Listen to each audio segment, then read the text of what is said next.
to Bad Larry.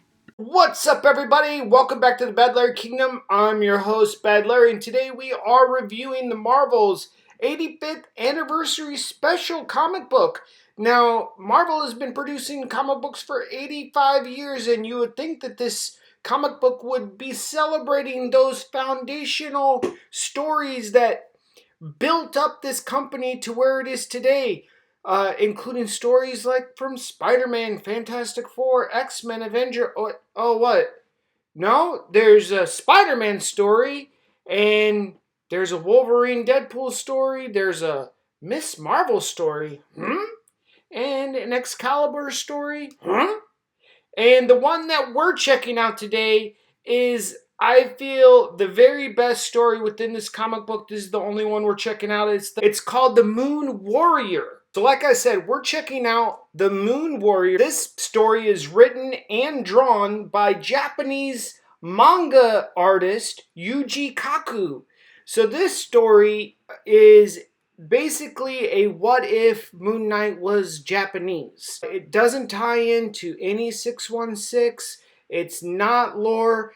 This is just his fantasy version if Moon Knight was to have been created in World War II era in Japan. So it's very interesting. Let's check it out. First things first, the characters on the top, the kanji, that translates to basically Moon Warrior. Secondly, I love the tone of just the paper. It feels like we're seeing traditional Japanese renditions from the 1940s, how it would have been printed in Japan. So not only does the art style reflect a Japanese flair, the paper, the way that the saturation, it is very cool, 1940s-esque Japanese style. I love it. The story opens on a Hydra Japanese space station training camp out in the middle of nowhere, Japan. A lone soldier, a warrior, has gone berserk.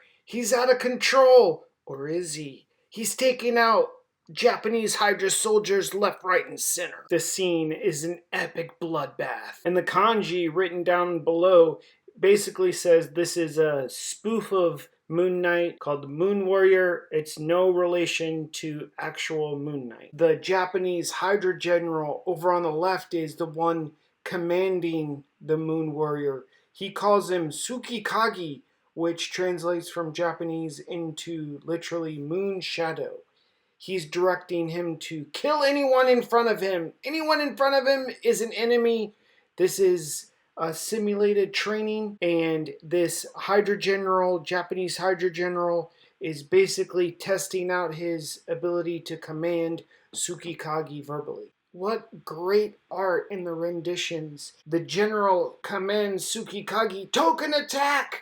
And you can see the Hydra influence, like the skull and the tentacles reaching out. This general is mind controlling Tsukikage, the Moon Shadow, the Moon Warrior, and anybody in front of him is getting the token attack, which is his basic attack, kill anybody in front of him.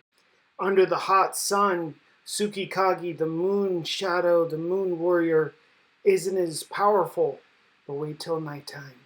The Hydra Japanese generals are looking at the field of massacred soldiers around them, and they're vomiting. Oh my gosh, this project is a failure. And then we see how Tsukikage was formed. The Hydra generals basically took a bunch of dead bodies and Frankensteined them together. A bunch of dead Hydra Japanese boys took their dead bodies and sewed them together to make Tsukikage this Moon Warrior. So this Tsukikage doesn't have one soul in him. He has all of these souls, many souls, which is in line with the traditional Moon Knight, who has 3 separate or maybe 4 separate personalities, at least 3 or 4. Now this Tsukikage, this Moon Warrior, as a Frankenstein's monster of dead souls who died with no honor. And because this Hydra creation, Tsukikage, has all of these dead trapped souls inside his body. It's driving him crazy, so he's basically lost it. This story is similar to the Weapon X project. The Japanese Hydra generals are trying to develop this great supreme weapon, and they realize that one of the generals says that they shouldn't have used the corpses of the cowardly student soldiers, and they say just shoot him. They're gonna try and make another one. So all of the Japanese Hydra generals shoot at Tsukikage, blast him, but because he's a Frankenstein's monster, it's getting towards nighttime. Well, he ain't dying. Well, because Tsukikage didn't die, the Japanese Hydra generals bring him to speak to the Red Skull. And the Red Skull, well, a version, some mystical representation, someone behind, the Wizard of Oz behind the curtain is asking Tsukikage why he keeps killing the fellow Hydra soldiers. What's the deal? Why is he going berserk?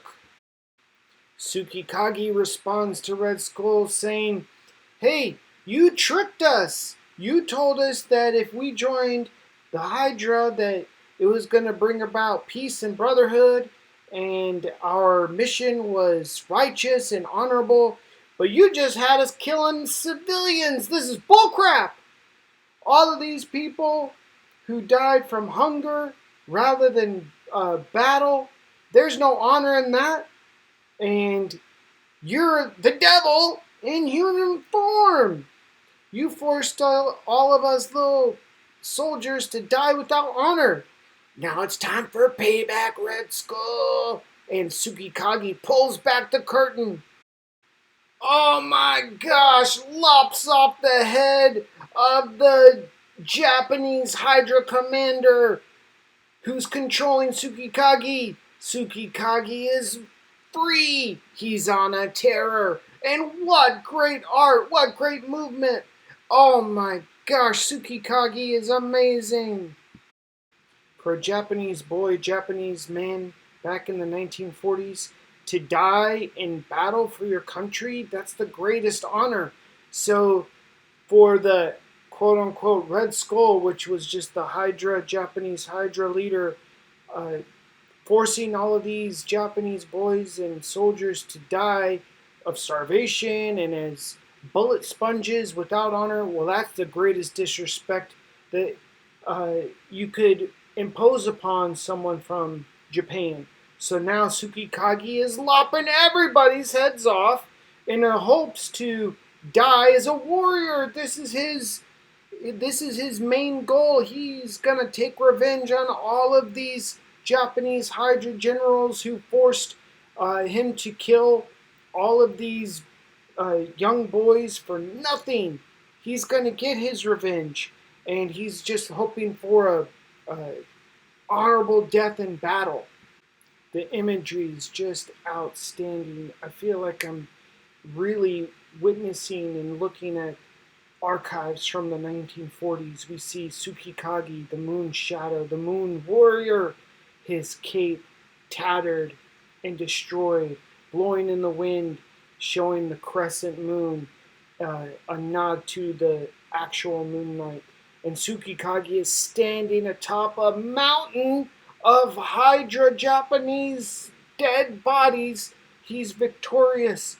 He's huffing and puffing. He just wants to bring honor.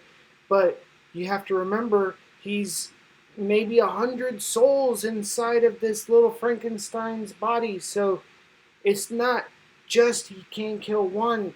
All of these hundreds of souls that the Japanese Hydra generals put together to make Tsukikage, all of these spirits and souls need revenge and they need honor for their mother and father and for their country. So he's got a lot of killing to do. If you weren't aware, there was a mashup super team called the Invaders, and this was back in the early 60s, and this team was made up of Captain America, Bucky Barnes, Namor the Submariner and the Human Torch, and they called themselves the Invaders. And that's what we see here. Ah, sick. So the Invaders are coming off of the helicopter. They've just found the Japanese Hydra base, and they're about to destroy it, right? So these invaders are the actual good guys. Captain America, oh, the imagery is so sick. But we're seeing this story from Tsukikage, the Moon Warrior, the Moon Shadow's perspective. So he's seeing these four enemies coming off the helicopter, coming at him. He knows anybody in front of him is an enemy, and his main goal is to die an honorable death in battle. So this is what's going to happen. The invaders come, they have to shut down the Hydra base. Basically, everybody's dead except Tsukikage. Tsukikage's outrageously berserk. He's out of his mind because he's got 1,000 souls fighting for revenge in this one tiny little body. So we see from Tsukikage's perspective, Namor, Bucky, Cap, Human Torch start to transform into traditional Japanese big giant monsters that he's gonna fight. Oh, it's so sick. The imagery, the art, oh, the story is fantastic. So obviously Tsukikage probably is not gonna make it against the four invaders of Captain America, Bucky Barnes, Namor, and Human Torch. But wow, what a death! What a way to die an honorable death fighting these monsters and put all of these hundreds of souls that make up Tsukikage and allow them to have this honorable death. What a great story! What great art! Let me know what you think down in the comments below. I gave this story 100 out of a 100, A plus between the art, between the story style, the saturation, everything. I think it's an A plus. The rest of the comic book, it's a miss.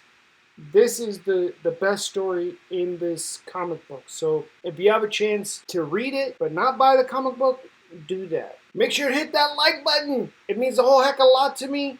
Subscribe and be good to one another. Peace. I'll see you in the next one.